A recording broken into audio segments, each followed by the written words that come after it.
Bueno, buenas tardes a todos, a todas. ¿Qué tal? Mi nombre es Jonathan Arat. Los voy a acompañar como moderador en esta jornada. Vamos a esperar unos segunditos que terminemos de admitir a todos y a todas y ya en unos segunditos ya arrancamos. Ahora sí.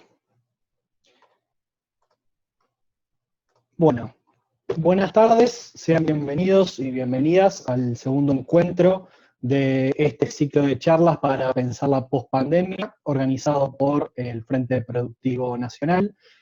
En esta oportunidad en particular vamos a aprovechar esta charla abierta para reflexionar entre todos y todas sobre producción y trabajo nacional. Un tópico que interpela y atraviesa nuestras realidades, un tópico que va a ser crucial potenciar y desarrollar para salir de la actual crisis sanitaria y económica. Para eso está con nosotros el embajador de Argentina en México, ex ministro de Trabajo de la Nación Argentina, 12 años al frente del Ministerio de los Gobiernos de Néstor y Cristina Fernández de Kirchner, el doctor Carlos Tomada. ¿Qué tal, Carlos? Buenas tardes, ¿cómo estás? No se te escucha, ¿ven ahí? Ahora sí. ¿Qué tal, Hola, Carlos? ¿cómo estás? Bien, muy bien, muy bien. Un placer tenerte con nosotros. Bueno, Muchas para gracias. acompañar a Carlos también en su exposición y traer al debate la voz del sector productivo, está también el presidente de la Asociación PYME y referente del Frente Productivo Nacional, Daniel Moreira. Hola Daniel, buenas tardes, ¿cómo estás? ¿Qué tal? Buenas tardes a todos. ¿Cómo andan? Veo caras muy conocidas, amigo entrañable. Carlos, ¿cómo andas? Tanto tiempo. ¿Qué tal, Daniel? ¿Cómo estás? Todo bien, todo bien. Mucha gente tenemos hoy. ¿Se escucha bien ahí? Salís un poquitito cortadito, Johnny, pero Bueno, bueno, dale. bueno, problemas Es lo que que hay. nos trae la virtualidad, no importa. Lo importante no soy yo acá, son los expositores. Entonces, hechas las presentaciones, como siempre, les solicitamos a todos y a todas, por favor, mantener los micrófonos silenciados durante la charla para llevar adelante un debate lo más ordenado posible. Les avisamos también que esta conversación está siendo grabada para poder compartir luego algunas repercusiones en nuestras redes sociales. Así que si quieren volver a ver este contenido, con las diferentes propuestas de nuestro espacio, nos encuentran en Twitter e Instagram como @FrenteProduct y en Facebook, facebook.com/Frente Productivo.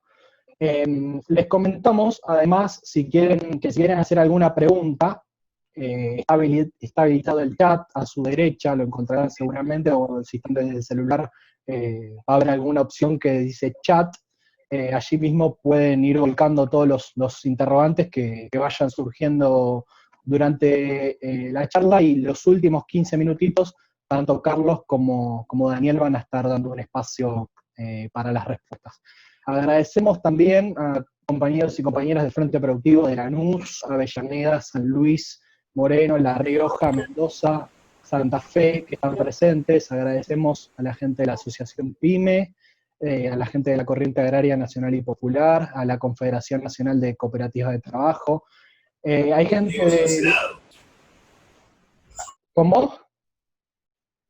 Bueno, hay gente de Luján de Cuyo, San Rafael, Alvear, Mendoza Capital, a full están los mendocinos copando la charla, hay gente de Viedma, hay gente de todo el país viendo. También saludamos a nuestros hermanos chilenos de la Federación MIPYME Chile, que como muchos de nosotros y nosotras están aprovechando ahí las facilidades que brinda la virtualidad para escuchar, para aprender, para reflexionar. Así que... Están todos hablando, está todo ahí, ve ahí estoy yo, ve esta. Más que agregar, les pedimos por favor el tema de los micrófonos.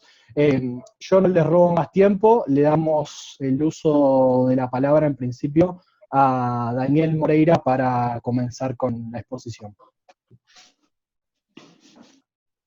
Bueno, buenas tardes. Reitero a todos, a todes, La verdad que este es un ciclo de charlas que empezamos a cranear dentro del Frente Productivo, justamente teniendo en cuenta de que la nueva realidad que nos está implicando esta pandemia hace de que empecemos a reflexionar, a ver cómo vamos qué es lo que pensamos, y no cómo vamos, sino qué pensamos entre todos para adelante. La idea fue que vayamos teniendo distintos actores, compañeros que han trabajado y trabajan en el sector público con distintas temáticas, con la parte económica, la parte del trabajo, la parte social, la parte cultural. Vamos a ir desarrollando todo eso a lo largo de las charlas.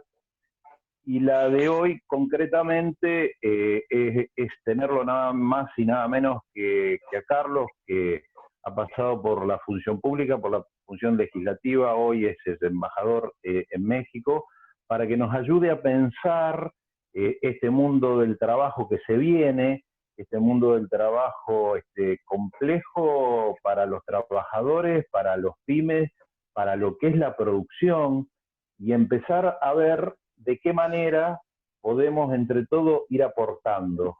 La idea de esto es que nos ayude a reflexionar, que nos ayude a pensar y que cada uno pueda hacer el aporte correspondiente como para que esta nueva realidad tenga que ver justamente con una realidad con justicia social, que es lo que hasta ahora no venimos teniendo o que se nos hace difícil en estos tiempos. Así que, sin mucho más, le doy la palabra a Carlos y, bueno, les agradezco que estén acá. Y, por supuesto, a Carlos, ¿no? Claramente. Bueno, hola, ¿se escucha? Sí, sí, perfecto. Bueno, primero mi agradecimiento por esta invitación al Frente Productivo, en la figura de Daniel Moreira. De verdad, muchas gracias por esta convocatoria. También agradecer, ahí escuché cuando Jonathan nombraba varias organizaciones y territorios de nuestro país que están presentes, lo cual me llena de orgullo y me permite cruzarme por lo menos en una primera mirada con muchos amigos y amigas de siempre, de la tarea, del compromiso, de la política. Y bueno, y manos a la obra a esta convocatoria de pensar la pandemia. Pensar la pandemia, que es así planteado, es un tema al que más vale aproximarse dándose un baño de humildad primero, ¿no? Porque este no es un tema donde haya manuales, tomo 1, tomo 2, capítulo 14, digamos, acá fue algo que no ha sido ni soñado, aunque ahora aparecen los que dicen que la tenían clarísima, pero no estaba en el escenario ni en ninguna mesa de arena posible, y tampoco las respuestas.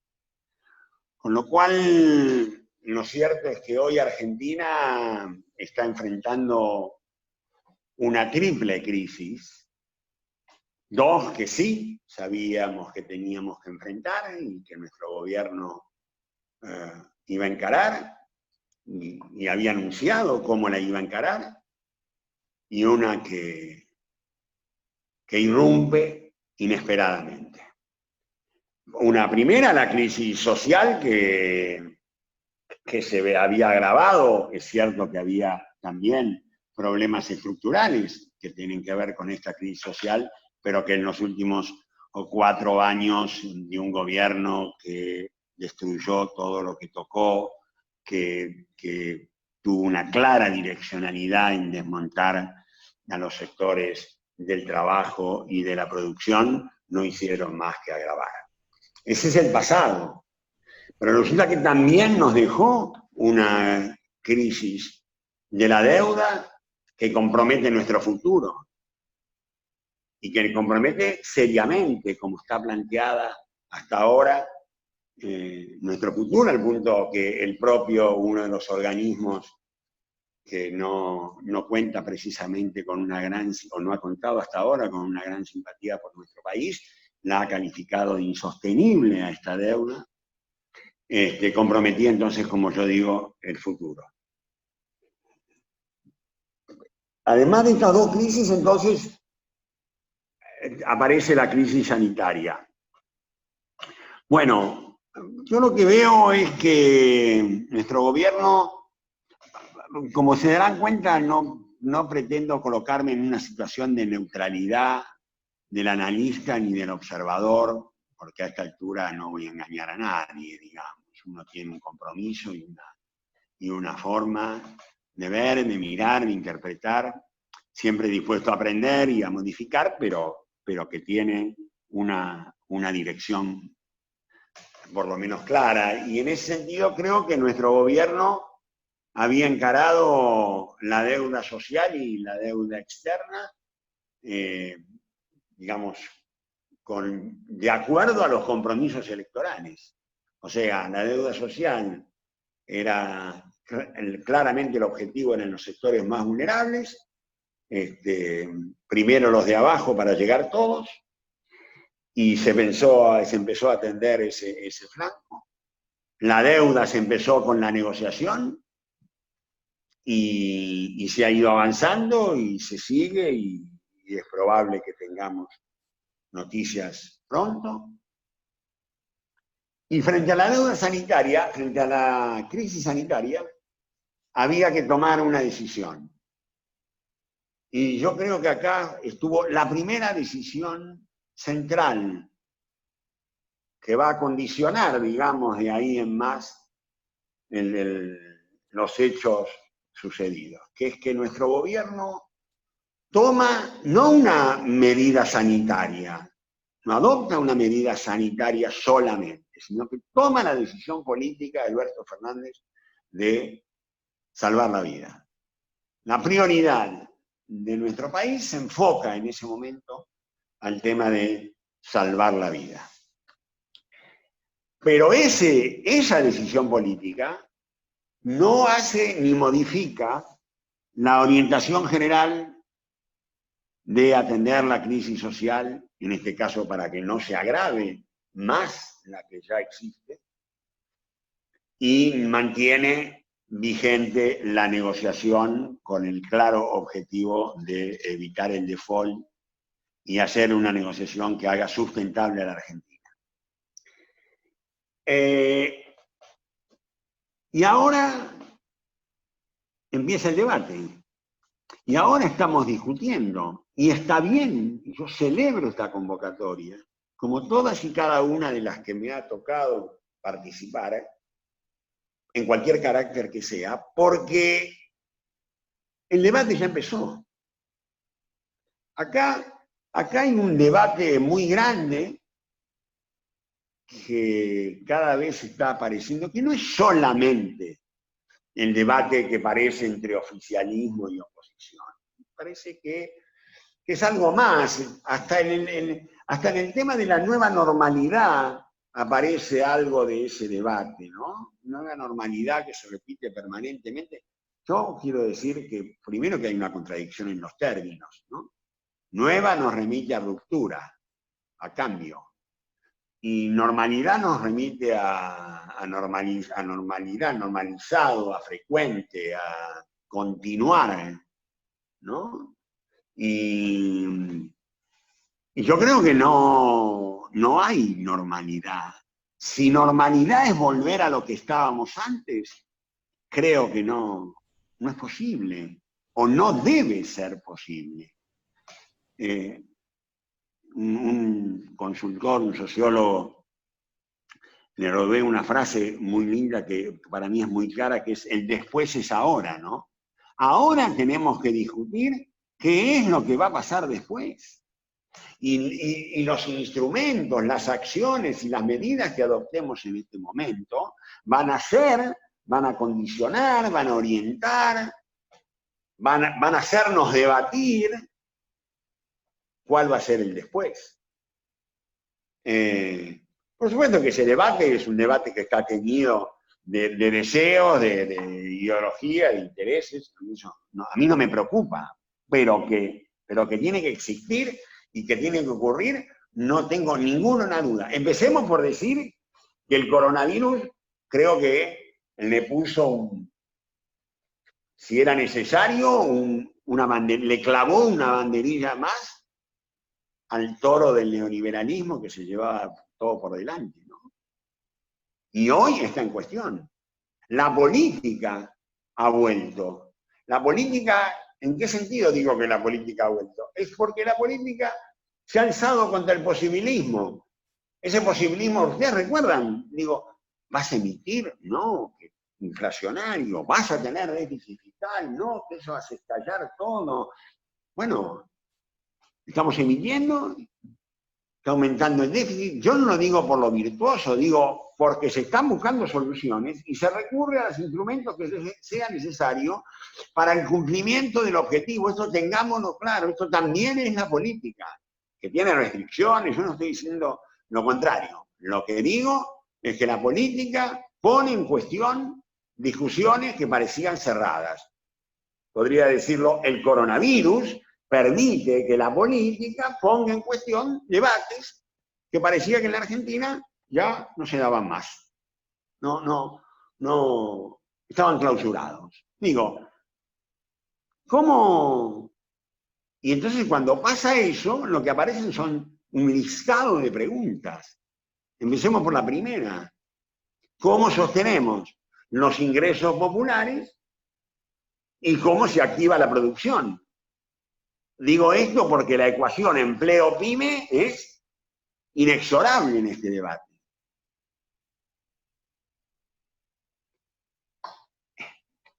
Tomando más palabras del propio presidente. Bueno, ¿cómo encendemos la economía y de dónde van a salir los recursos?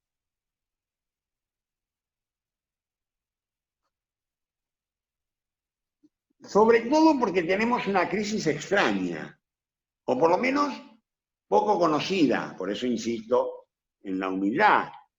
Porque acá estamos enfrentando una crisis frente a la cual quienes tenemos un pensamiento más heterodoxo, también nos encontramos sin el libreto habitual. Porque, bueno, nosotros siempre decimos, de las crisis se sale por el lado de la demanda, lo había dicho el presidente, vamos a fortalecer, vamos a poner plata en el bolsillo de los argentinos.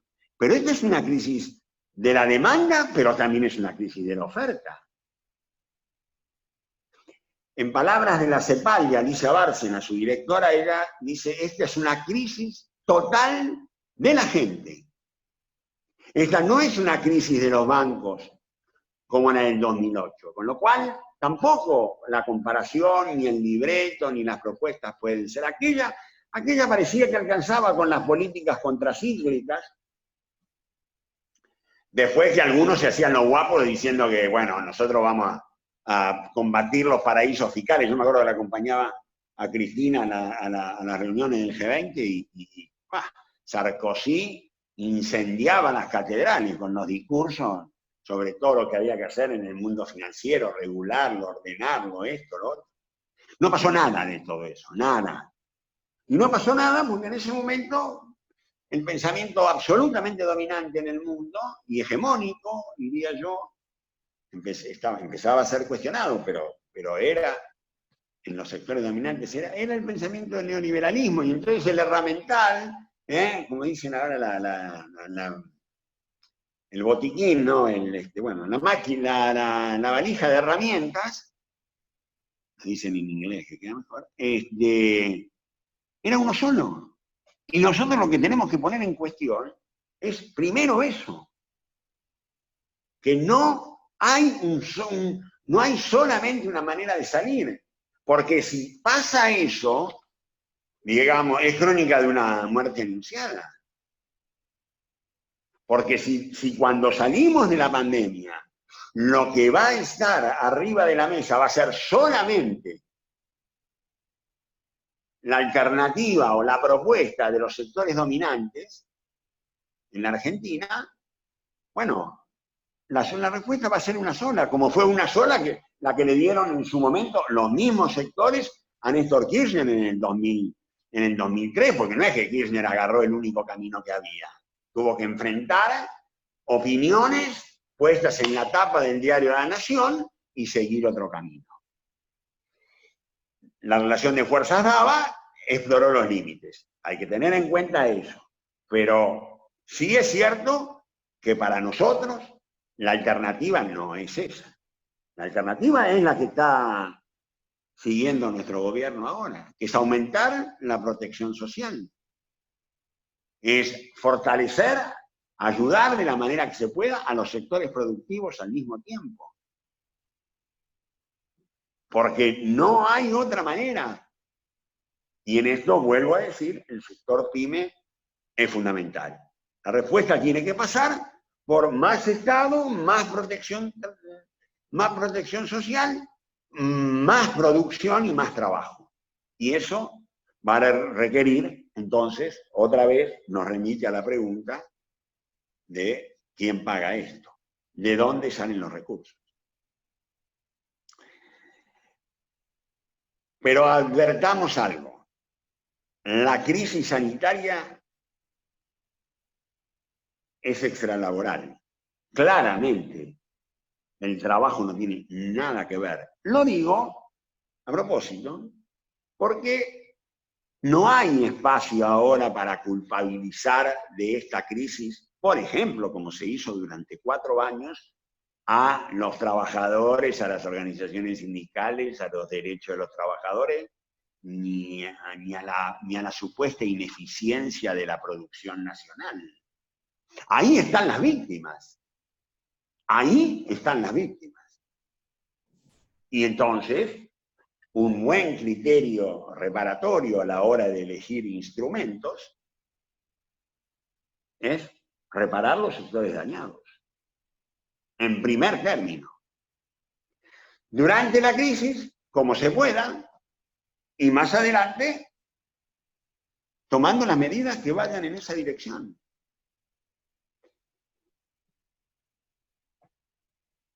Alguien me hizo hace poco una pregunta y la repito. ¿Qué aprendiste de esta crisis? ¿Qué conclusión sacaste de esta crisis? ¿Qué nos enseña a todos esta crisis?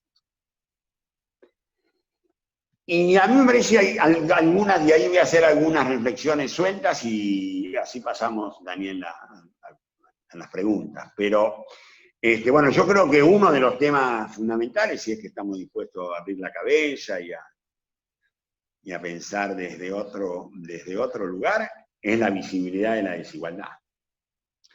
Digo,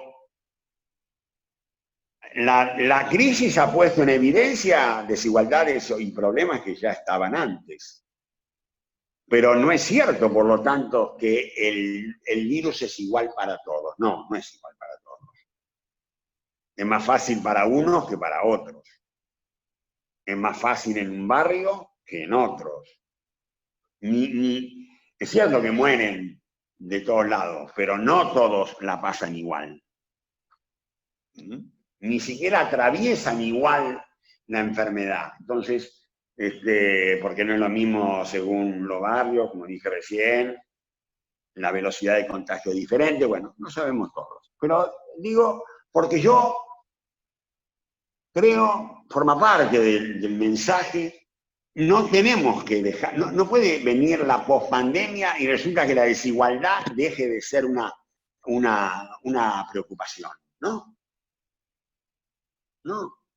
Porque buscar una mayor equidad distributiva no es solamente una cuestión de justicia social a la que podemos ser más afectos unos u otros, sino desde el punto de vista de la eficacia económica.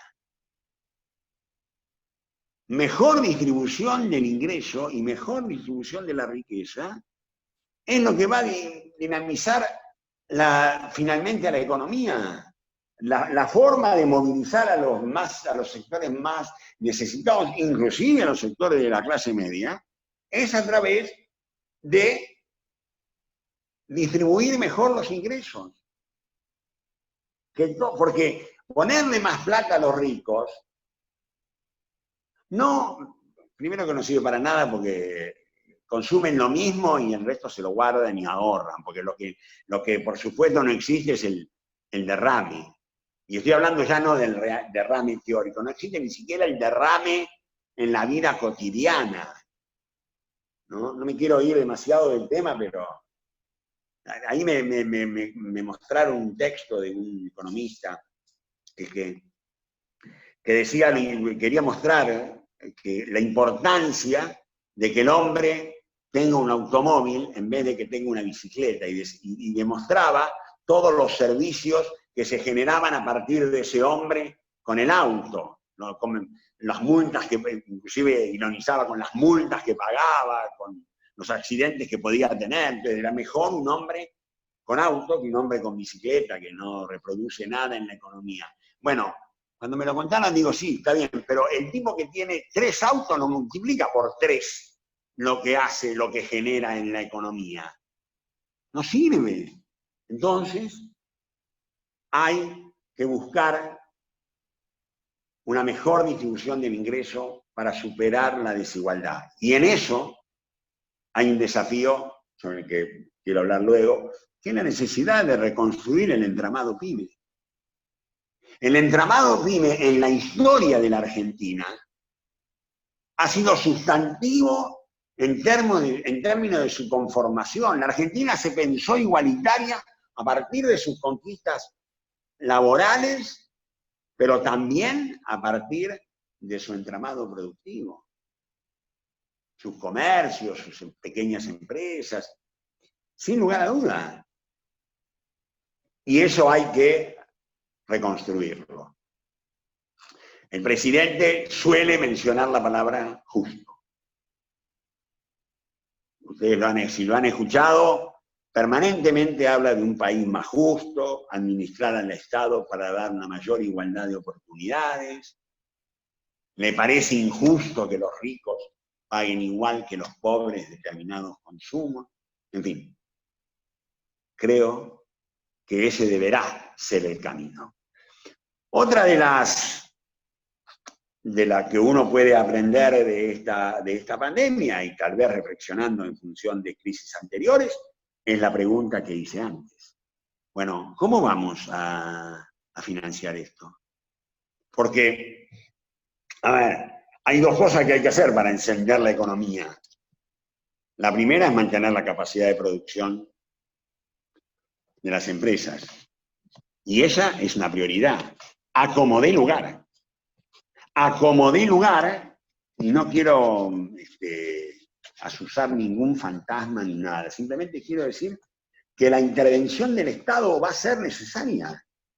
Hay muchas formas de intervención y de ayuda del Estado. Va a hacer falta todas. Y por supuesto, por el otro lado también, poniéndole plata en el bolsillo. Ahora, eso cuesta, eso es plata, eso es caro. Entonces, ¿quién financia esos gastos de ese Estado? También ahí se abre otra discusión cuando hablamos de qué Estado estábamos hablando, ¿no? Bueno, pero es otra charla. Lo que sí me parece que estamos de acuerdo con esto, que hay un consenso bastante extendido, que necesitamos más Estado, y hace falta mucho, mucho más Estado con muchos más recursos. Bueno, esto implica, por lo pronto, como ha señalado el presidente, la necesidad de encarar una reforma tributaria que favorezca a los sectores productivos y a la gente, pero que le ponga condicionamientos a los sectores que la ven pasar y que han visto pasar todas las crisis sin inmutarse, incluyendo algunos que las han provocado. Podrá ser de distintas maneras, podrá ser por reasignaciones presupuestarias, podrá ser por impuestos extraordinarios, podrá ser por reformas tributarias, pero está claro que esto va a tener que ocurrir y esto se podrá, y esto seguramente va a generar resistencias. Y este es otro tema. Seguramente va a generar resistencias en los sectores dominantes, pero vuelvo a repetir lo que dije antes. Las víctimas no van a pagar. No pueden pagar, no deben pagar y seguramente no quieren pagar. Pero tienen razones para no querer pagar. Cuando hablo de las víctimas, dije antes, hablo de los trabajadores, hablo de la pequeña empresa, hablo de los emprendimientos, hablo de ese mundo y de ese entramado.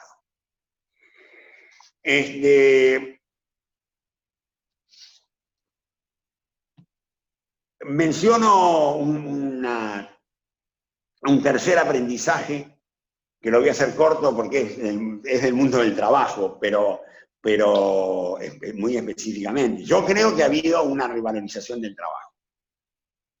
Creo que, copiando a un sociólogo, Pablo Chena, que dice, estamos en una huelga general involuntaria. Me pareció una buena definición, ¿no? Y ahí aparece la centralidad del trabajo, ahora no, pero en general todo este periodo de estos 120 días ha tenido ese perfil. Y cuando el trabajo no está, todo se derrumba. No es cuando el mercado financiero no funciona o cuando lo financiero se corre, que se paraliza. Se paraliza cuando no hay trabajo, cuando los trabajadores no laburan.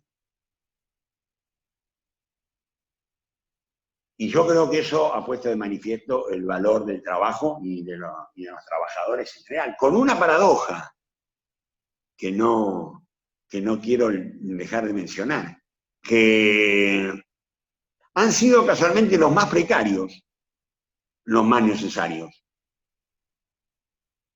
Cuando digo los más precarios, digo los menos valorados y los peor pagos. Y han sido los más necesarios. Los enfermeros, los repartidores, los trabajadores del campo, los que proveen nuestros alimentos, los que hacen a nuestra alimentación, en cualquier lugar de nuestro país inmenso. Las cajeras de los supermercados, digo, para poner un poco de todo. Entonces, el trabajo más despreciado, entre comillas, es hoy el más valorado. Digo, sí, y lo traigo a relación de la normalidad de la que se habla. Algo anda mal. Si lo más valorado ha sido el trabajo después del castigo que han tenido en estos 4 años anteriores, y si esos trabajadores más humillados, peor pagos, son los más necesarios, hay algo que anda mal. Hay algo que no funciona y que hay que arreglarlo.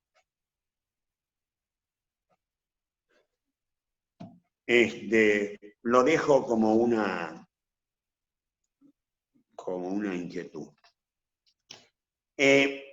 Simplemente ahora voy a ir cerrando, pero voy a ser más ordenado. Digamos, yo cuando empezó, no cuando empezó exactamente, pero sí cuando empezaron a verse las consecuencias de la cuarentena y de la pandemia, me parece que puedo enumerar 6 consecuencias que ineludiblemente nos va a dejar la pandemia en el mundo del trabajo. Y lo digo para decirlas ordenadamente. En primer lugar, el incuestionable regreso del Estado.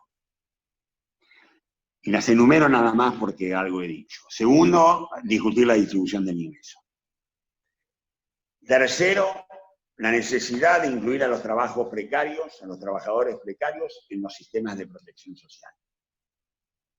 Clama al cielo, porque para mí no es verdad que aparecieron 9 millones. Todos, o los que estábamos en el tema, los que manejamos políticas públicas, sabemos que estaban. Lo que pasa es que ahora hay que hacerse cargo, porque este gobierno tomó la decisión de hacerse cargo. Por lo menos de visibilizarlos. Ojalá que podamos encontrar otras respuestas. Pero va a haber que buscar otras respuestas. Porque ahí están. Y no nos podemos hacerlo distraídos. Cuarto, la jerarquización del cuidado y de los trabajadores de plataforma. Y del teletrabajo. Son 3 emergentes de nuevas formas de organizar el trabajo que llegaron para quedarse. A mi juicio hay que regularlos.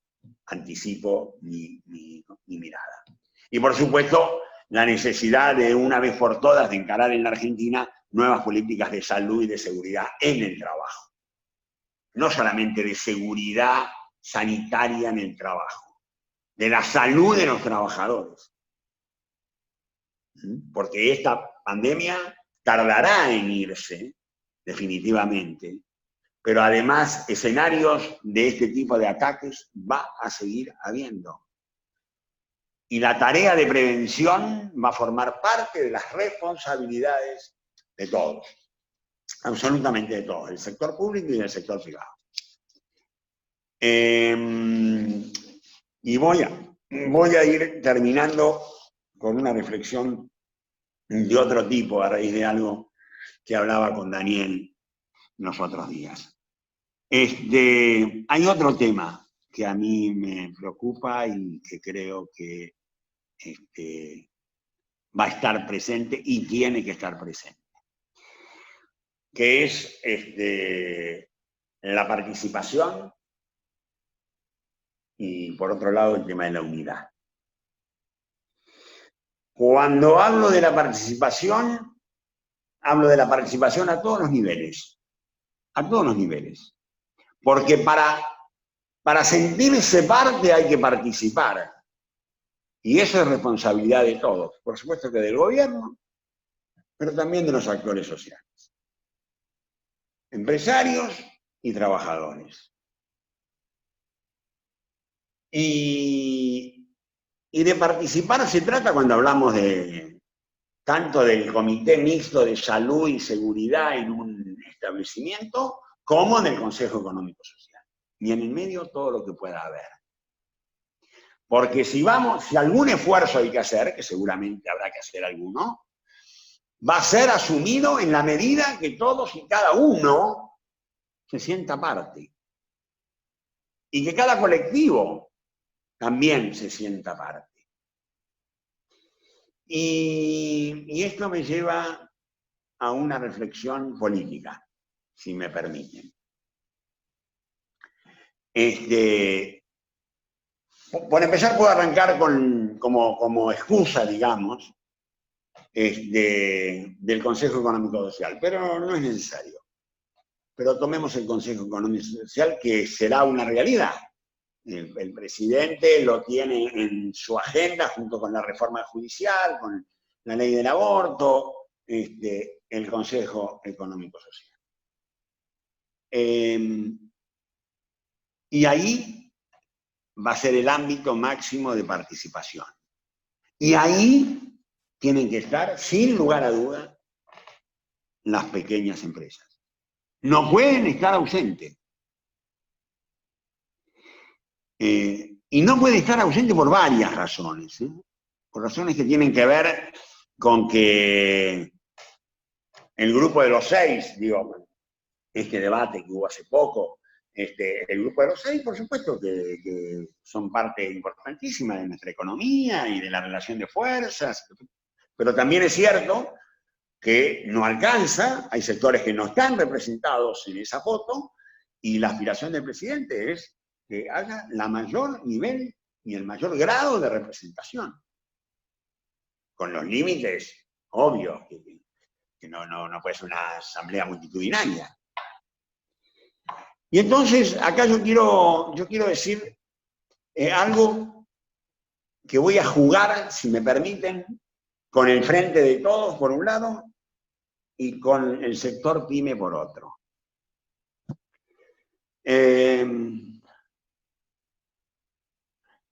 La construcción del Frente de Todos fue una construcción, no fue ni un hada, valga la referencia, salió de casualidad, pero imaginemos, ni decisión de una. Había una necesidad de esa unidad y desde abajo y de los niveles intermedios de las organizaciones se planteaba que había que haber una unidad política de todos aquellos sectores que querían confrontar con el macrismo o con el neoliberalismo, para terminar de una vez con esa historia en la Argentina. Entonces, había una demanda y había un objetivo claro. Yo creo que eso que ocurrió en el Frente de Todos es un buen aprendizaje. Deberíamos trasladarlo a otros ámbitos. El Frente de Todos también tiene un desafío ahora, que es evitar el aislamiento. Porque obviamente que los sectores que resisten a los cambios, los defensores del statu quo, más allá de su enojo, de su furia, de lo que sea que tengan ahora, saben muy bien cómo trabajar para dividir o para aislar.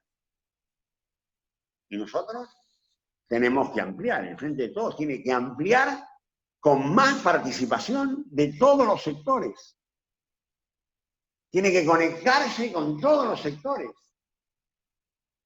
Con el movimiento obrero, con el movimiento sociales, con el sector de la pequeña empresa, el sector de las cooperativas, con el movimiento de mujeres, en fin, con el movimiento de derechos humanos, con todos los sectores que necesitan que de una vez por todas pase esto que hablábamos antes. Un rol del Estado proactivo en defensa de la producción y el trabajo, una mejor distribución del ingreso, en fin. ¿Cómo? Está todo muy bonito, pero ¿cómo? El problema es que siempre es difícil intervenir y participar en un gobierno propio. Yo lo digo así, no lo leí en ningún libro. Digo, es difícil. Es más fácil ser opositor y la piedra, pero participar, intervenir, influir en un gobierno propio es difícil. Le pasó a todos, sobre todo cuando son gobiernos nacionales, populares, democráticos. Sobre todo eso, porque le pasó a Lula, le pasó a Mujica, le pasó a Evo, le pasaron a todos los gobiernos de la primera parte del siglo XXI en América Latina, que eran gobiernos que eran pro mejor distribución del ingreso y anti-statu quo, sin embargo, tuvieron ese tipo de tensiones y conflictividades. Pero el desafío es superar eso y entender que tenemos que sumar, que tenemos que acumular fuerzas, porque la discusión y el debate no va a ser sencillo. Para que la agenda de una normalidad distinta a la anterior funcione, no alcanza con un gobierno. Necesita un gobierno que se abra a la participación y actores sociales que quieran participar. Y en esto me dirijo en particular al sector PYME, de los que sé que ustedes forman parte y muy legítimamente, porque lo hablé los días con Alberto, y yo le dije la necesidad, le dije más o menos esto, y él compartió absolutamente sobre la necesidad y sobre la ausencia de los sectores PYME por ahí en la foto, bueno, eso es más anecdótico, pero digo, ¿y cuál fue la respuesta? Pero lo que pasa es que es difícil porque son tantos y están todos repartidos. Yo lo que les quiero decir, no estaba prevista esta parte de la intervención, pero yo creo que ustedes tienen que tratar, y los exhorto, que yo les propongo, yo no soy quien, simplemente estoy reflexionando con ustedes, la necesidad de buscar unidad de todo ese sector. porque es muy necesaria. Olvídate la palabra, es imprescindible la participación del sector de la pequeña empresa sobre todo, y la mediana chica. Las medianas grandes tienen más una lógica vinculada con las grandes. Yo digo, porque no puede ser que el defensor de la pequeña empresa sea alguno de los personajes, no voy a poner nombre, alguno de los grandes personajes del empresariado. Porque está bien la cadena de valor, sí, las empresas que están alrededor de la gran empresa, pero la problemática, pero eso es una parte de la pequeña empresa, pero todos aquellos que tienen una problemática absolutamente distinta, bueno, saquemos la palabra absolutamente, de alguna manera distinta a la de la gran empresa, tienen que estar sentados a la mesa, tienen que hacerse escuchar, tienen que abrir canales de participación, tienen que proponer, tienen que sugerir cosas, en fin, tienen que sentirse parte. Pero para eso, y por eso traje a colación el aprendizaje del Frente de Todos, para eso es necesaria la unidad. Para eso es importante la unidad. Bueno, con esta pequeña y respetuosa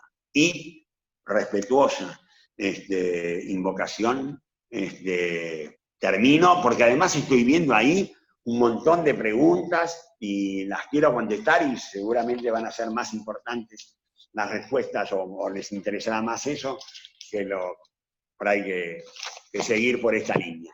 Pero se los he dicho con toda la convicción, desde la primera palabra hasta la última que tengo. Gracias. Gracias, Carlos, por sumar tu aporte, tu mirada, tu reflexión en base a toda tu experiencia y tu trayectoria. Creo que hablo en nombre de los 80 participantes que somos en este momento, en nombre del Frente Productivo Nacional, que estamos agradecidos desde ya por sumar tu mirada.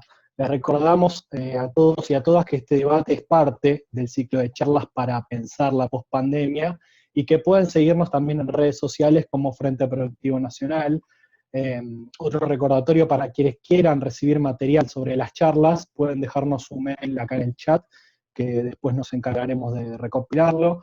El agradecimiento también para quienes están trabajando activamente, ayudándonos a coordinar la actividad. Nosotros de alguna manera somos la cara visible, pero hay muchas manos atrás de todo esto para que salga.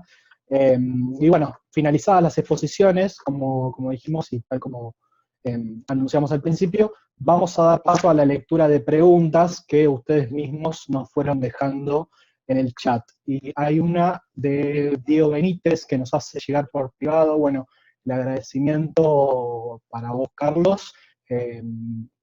Dice que es muy importante escuchar a uno de los actores fundamentales de los 12 años de los gobiernos de Néstor y Cristina, que desde tu lugar ayudaste a la reconstrucción de miles de puestos de trabajo. Y una pregunta interesante que hace alusión a la figura de Kirchner, que vos también hablabas, Carlos, que pregunta, después de haber compartido tanto tiempo con Néstor, desde la etapa que integraban el grupo Calafate, ¿cuál sería, en tus palabras, el pensamiento de él con respecto a la pospandemia, al tema de la renegociación de la deuda, a Vicentín y al impuesto a las grandes fortunas?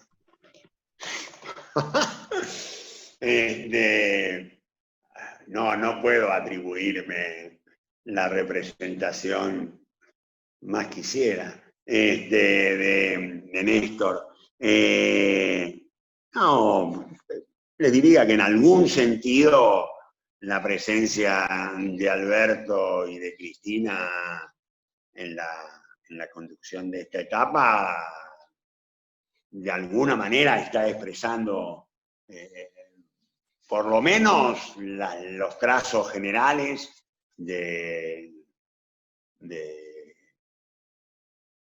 lo que piensa Néstor, de lo que pensaría Néstor. Perdón. Yo les contaría, no tengo una respuesta, pero les contaría una respuesta que Néstor, dos respuestas de Néstor que a mí me sirvieron mucho y creo que pueden ayudar a que ustedes mismos busquen la respuesta. A pocos meses de estar en el gobierno, Néstor recibía permanentemente reclamos con respecto a la estatización de YPF. Es muy difícil, tienen que hacer un esfuerzo muy grande ustedes y ponerse en el 2003. En 2003. No tiene nada que ver con la palabra Estado, estaba prohibida. Cuando Néstor hacía sus discursos en defensa del Estado, se le paraban los pelos a todos el establishment y a la clase media y al sentido común. Ubiquémonos en ese momento. Y entonces, frente a reiterados reclamos, Néstor les dijo, miren muchachos, hagamos una cosa. El día que ustedes me pongan 1 millón de personas en la Plaza de Mayo pidiendo la estatización de YPF, yo lo hago. ¿Qué quería decir con eso? Que él sabía que si nosotros en ese momento él proponía esa medida, salíamos disparados. Nos sacaban a patadas en el orto, perdón la grosería, pero no daba. Ahora, eso sí, trabajó, laburó, imitó, dio la vida. Cristina se rompió el alma, generando conciencia,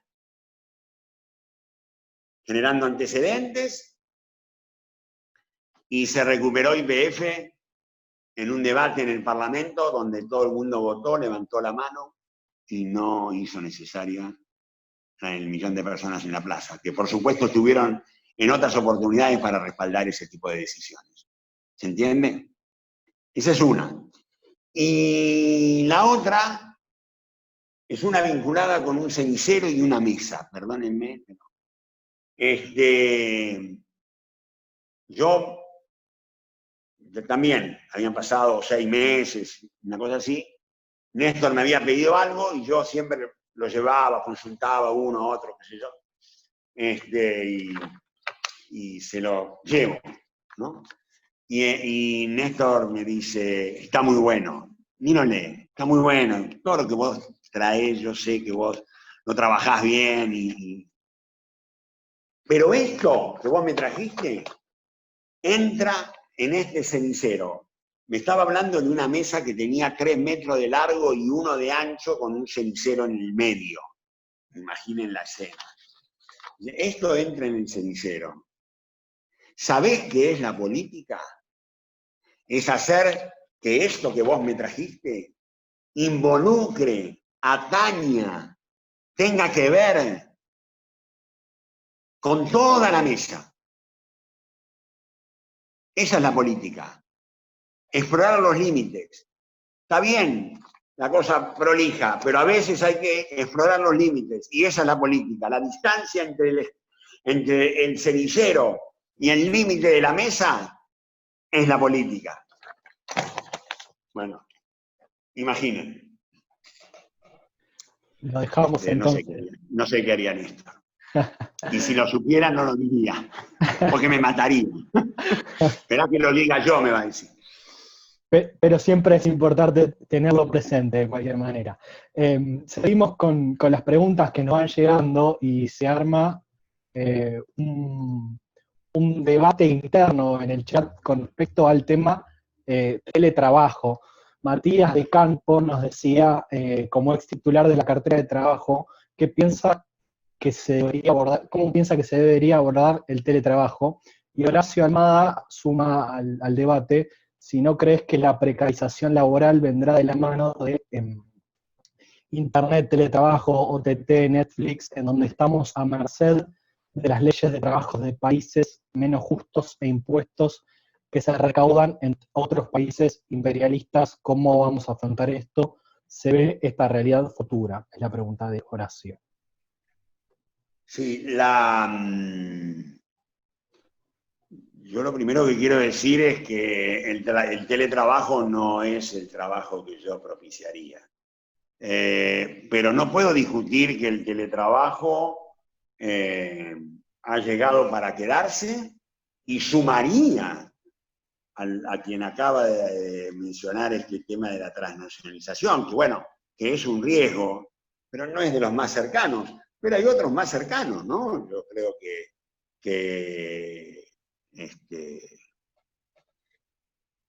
creo que la posibilidad del teletrabajo requiere, por lo tanto, regulación.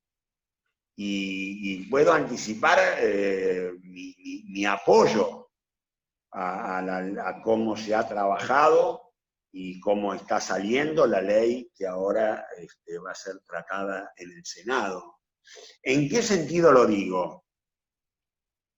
Yo creo que los riesgos que tiene el teletrabajo pasan hasta inclusive por el tema de la vida cotidiana. Porque cuando hablamos del teletrabajo, en el diario La Nación, nos muestran, es lo que yo digo, la imagen del teletrabajo del diario Domingo en La Nación, que es una señora sentada en un sillón, repantingada, con la computadora en su falda, mirando hacia un jardín todo verde, y no están los hijos, nadie le pide que vaya con nada, está ahí, ay, qué lindo el teletrabajo. Es como cuando nos vendían las FJP, más o menos lo mismo.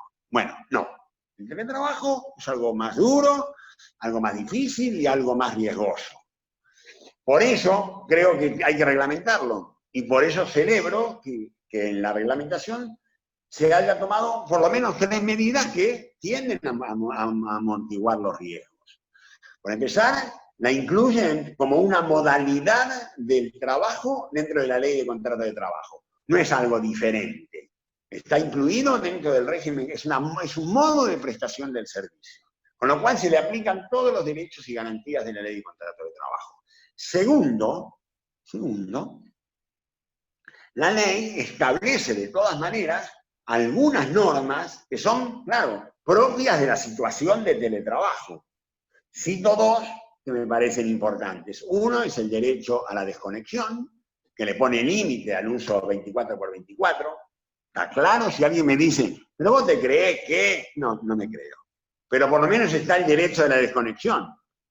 Sí, claro. Si en la relación uno a uno, patrón-trabajador, yo no tengo el pensamiento neoliberal que cree que sí, que todos iguales están en igualdad de situación. La pelota, te llama por teléfono, no digo a las 3 de la mañana, pero termina tu trabajo a las 4, te llama a las 6 de la tarde, ¿sabes? Como la primera vez te harás el boludo, la segunda, hola, ¿no? Digo, esos son los riesgos.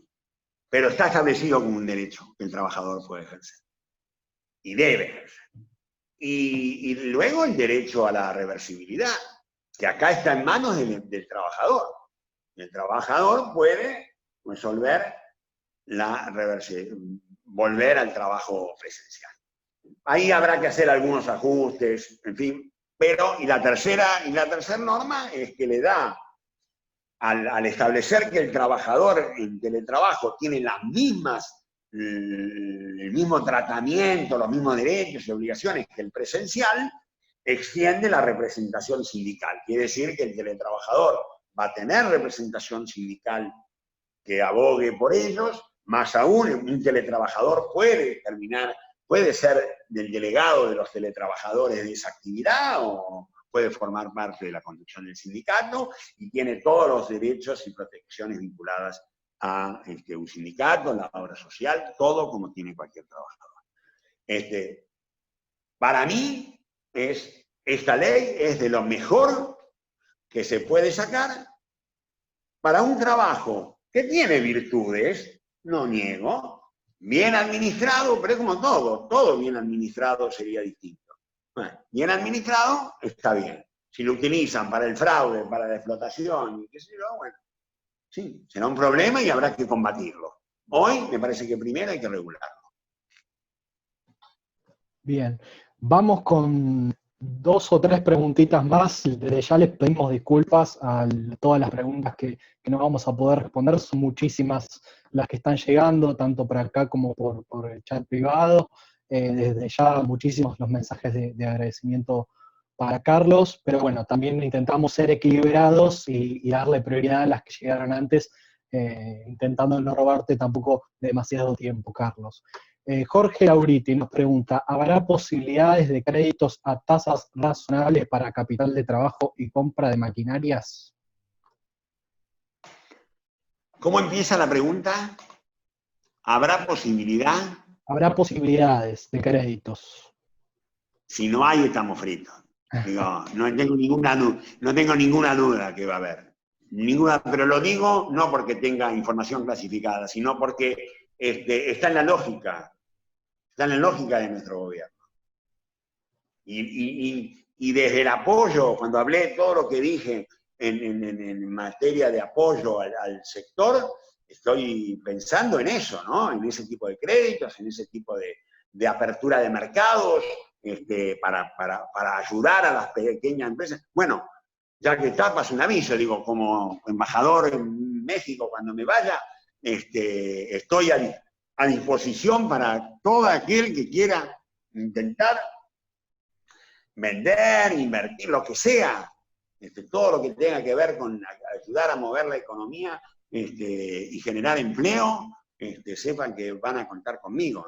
El teléfono está a disposición, digo, de paso, pero créditos a tasa baja es la única manera que vamos a poder.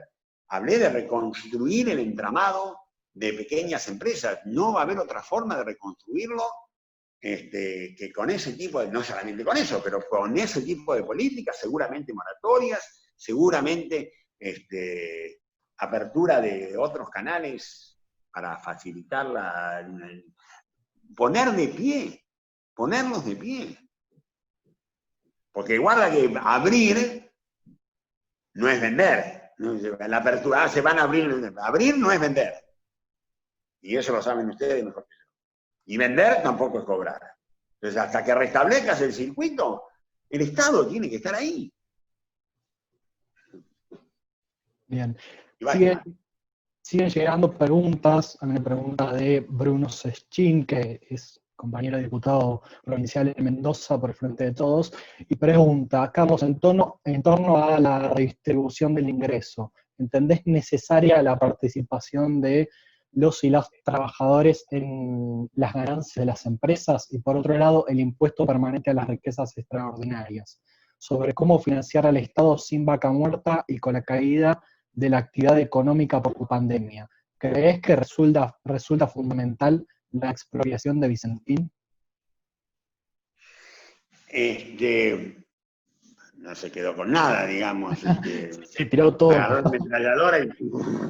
Bueno, a ver, vamos por orden. Primero, ¿me las podés repetir? Porque no pude tomar. Léemelas rápido y yo te las contesto. Sí, la leemos de nuevo, no hay ningún problema. En principio, ¿entendés necesaria la participación de los y las trabajadores en las ganancias de las empresas? Por otro lado, el impuesto permanente a las riquezas extraordinarias. Sí.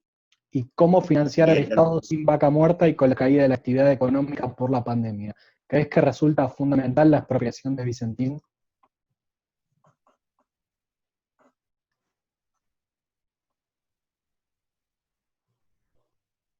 Bueno, a ver,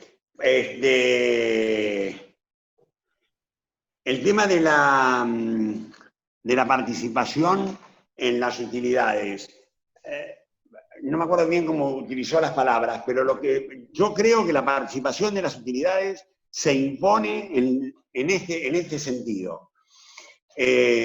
La recuperación salarial va a existir otra vez, porque está en nuestra lógica y va a ser así. Yo quiero recordarles que la recuperación salarial en sentido estricto en nuestra época nos llevó desde el 2003 hasta el 2006. Todo en su medida armoniosamente. Todos los años mejoraba. Nunca cayó, ni siquiera empató. Pero recuperación visible, concreta del salario nos llevó 2 años y medio, 3. Entonces, en un escenario que no sé cuál será la velocidad ni todo esto, pero partiendo de la necesaria e imprescindible recuperación de la capacidad adquisitiva del salario, absoluto, inclusive creo, y lo digo, esta cuestión de las suspensiones con la rebaja del 25%, tiene que quedar absolutamente claro que cuando termina la suspensión se reconstruye el salario con ese 25% y sobre esa base se calcula el aumento de la nueva paritaria, ¿no? Alguien lo pensará que estoy diciendo una obviedad, pero en la Argentina nada es obvio, dice Cristina, y comparto. Participación de las utilidades para mí será un mecanismo para que aquellos sectores que por distintas razones tengan una recuperación más rápida y tengan una posibilidad de tener ganancias, puedan distribuir, puedan hacer participar. Vuelvo a la noción de participación. Yo creo que es fundamental que en el esfuerzo que venga participen los trabajadores. Y los que están en lugares donde mejoran sus ingresos tienen que participar. Es una forma de fortalecer la demanda. Sí, no tengo ninguna duda.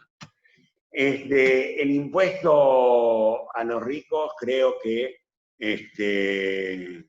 sí, creo que hoy, dije antes, las víctimas no pagan. Entonces, por lo menos aquellos que están muy lejos de ser las víctimas, más bien son hasta beneficiarios, son 11.000 personas, yo creo que tienen que hacer un aporte, sin lugar a dudas. El Estado, ¿cómo se financia? Yo pediría que esta pregunta, tengo varios tipos en el gabinete que podrían contestarla y que deben estar pensándolo con mayor intensidad que yo. Yo lo que creo es lo que sostuve en toda la intervención, que vamos a tener necesidad de más Estado y vamos a necesitar, por lo tanto, más recursos. Entonces, una reforma tributaria, más allá del impuesto a los ricos, una reforma tributaria progresiva que en los términos de lo que dice Alberto, permanentemente hace alusiones a la cuestión de un país más justo y decía los otros días, me fastidia ver que los ricos paguen lo mismo que un miembro de la parte más vulnerable de la sociedad en materia de impuesto al consumo, le parece injusto. Me parece que esa va a ser una de las formas, ¿no? Impuestos progresivos. Pero una de las formas. Las demás, creo que hay otros instrumentos que habrá gente más idónea que yo. La pregunta sobre Vicentín es si creo fundamental la expropiación de Vicentín. Yo no sé cómo... no es fundamental. Como está formulada la pregunta, yo diría, no creo fundamental expropiar Vicentín. Ahora, vos me preguntás a mí, si a mí me hubiera gustado que se hubiera expropiado Vicentín, yo te digo, sí. A mí me hubiera gustado. No sé cómo va a terminar esa historia. Pero más me interesa, porque está toda la cuestión si sirve o no tener una empresa así para tener una empresa testigo. Pero para mí lo que no puede quedar impune, por parte de los que siempre hablan de impunidades, de otros, es el tremendo desfalco, evasión, fuga, fraude, que significa todo ese armado. Porque lo que no deberíamos permitir, lo que no puede estar naturalizado, es ese mapa, ¿vieron? Que muestran en algunos programas de televisión, por supuesto, no en Canal 13, no, ahí no, pero digo, en otros, se ve ese entramado. Ese entramado es delictivo, y si no es delictivo pónganle el nombre que quieran, está mal. Es no pagar los impuestos en la Argentina, es habernos quitado la posibilidad de crecer económicamente. Lo peor que hay es defender a la evasión y al fraude. Me dicen que la fuga no está penada. Bueno, evadieron pagar impuestos, evadieron invertir en el país. Y esos tipos tienen cara para hablar de algo y encima que un sector del periodismo los defienda. Eso es inmoral. Y paro ahí porque... Bueno, vamos con la última. Fueron muchas las preguntas que llegaron. Creo que igual, Carlos, tocaste todos los tópicos con esta última que respondiste. Y vamos a dejarle la última pregunta a Daniel, que quería preguntar algo. Sí, Carlos, en realidad no es una pregunta en sí. Básicamente lo hemos charlado mucho con vos, con Lucho, Café Mediante y demás. Ahora que estás en México, por ahí nos vamos con Lucho y tomamos No, estoy acá. Pero bueno, veremos. No, lo que digo es, me gustaría que, aunque sea en una línea, pongas lo que vos pensás sobre la alianza estratégica entre los trabajadores y las pymes, sobre todo en vías, desde siempre, que ya lo sabemos, desde siempre fue importante, pero ¿cómo lo ves ahora? Que por lo menos creo que es mucho más importante, ¿no es cierto?, para lo que viene.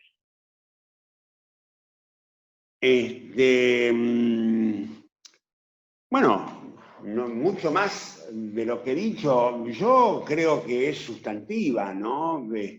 Creo que hoy por hoy, a ver, yo creo que hay un movimiento, está habiendo un movimiento de tratar de vincular a los sectores por parte de distintas agrupaciones. Por lo pronto el Frente Patriótico tiene también vínculos con algunos sectores. Patriótico, dije, me parece que me fui al carajo, ¿no? ¿Cómo es?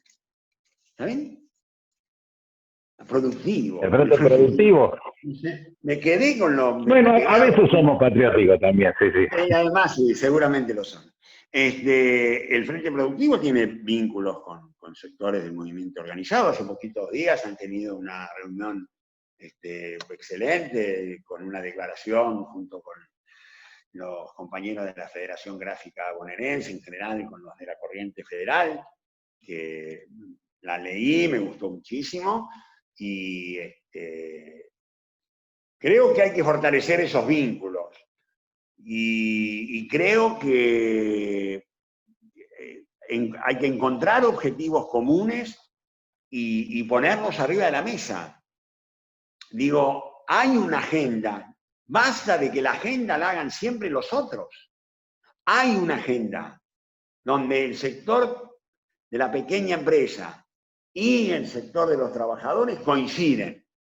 También es cierto que puede haber una agenda más grande, donde el gran capital y todo el movimiento obrero coincide, pero yo estoy hablando de medidas concretas, de acciones muy concretas, donde tiene que haber una unidad de pensamiento que más allá de a veces de la disputa capital-trabajo, que también existe en el sector, pero permite a la hora de las grandes decisiones políticas contar con la participación, el compromiso y el acompañamiento, nada más ni nada menos, vuelvo a repetir, de lo que es el tejido social y productivo de la Argentina. Se sustenta en eso. Y un gobierno de nuestras características tiene que dar cuenta de toda la relación de fuerzas que hay, por supuesto, pero tiene que estar parado, apoyado, respaldado y hacer partícipe de sus decisiones al sector, al sector de la producción, al sector del trabajo. Cuando digo la producción de bienes y servicios, no, sin lugar a dudas, sin lugar a dudas. Y creo que eso va a ocurrir, y por eso me preocupa tanto explorar canales y formas de que eso ocurra, porque está en la decisión y en la convicción política del presidente. Yo no me suelo adjudicar ni mencionar diálogos con el presidente me parece un exceso. Pero sobre este tema tiene definiciones muy claras, entonces son públicas. No, fundamentalmente agradecer a Carlos, a todos y a todas las que estuvieron, pero fundamentalmente a Carlos que con sus responsabilidades de gestión pudo estar algunos minutos junto a nosotros aportando al debate y a la reflexión que, como decimos, se construye colectivamente. Así que gracias por el aporte, por la reflexión y por sumar a este ciclo de charlas para pensar justamente la pospandemia. Así que el agradecimiento. Muchas gracias a todos, absolutamente a todos. También para mí fue muy útil y muy bueno este intercambio. Creo que es el momento de los intercambios, creo que es muy bueno esto que están haciendo, hay que seguirlo haciendo, hay que involucrarse, es un momento de involucrarse y muchas gracias. Realmente muchas gracias a todos, incluso esta presencia internacional de hermanos de Chile, la verdad que me sorprende y me halaga y espero haber sido útil. Gracias. Bueno, chao, Carlos, gracias. Chao, compañeros. Chao a todos. Gracias. Chao. Esta va a ser subida en nuestras redes sociales al Frente Productivo Nacional, así que van a poder verla nuevamente cuantas veces quieran. Y nosotros vamos a seguir con más encuentros con este ciclo para pensar la pospandemia. Así que esperamos que tengan buenas tardes y nos vemos la próxima. Chao, gracias. Chao. Hasta luego. Chao. Chao.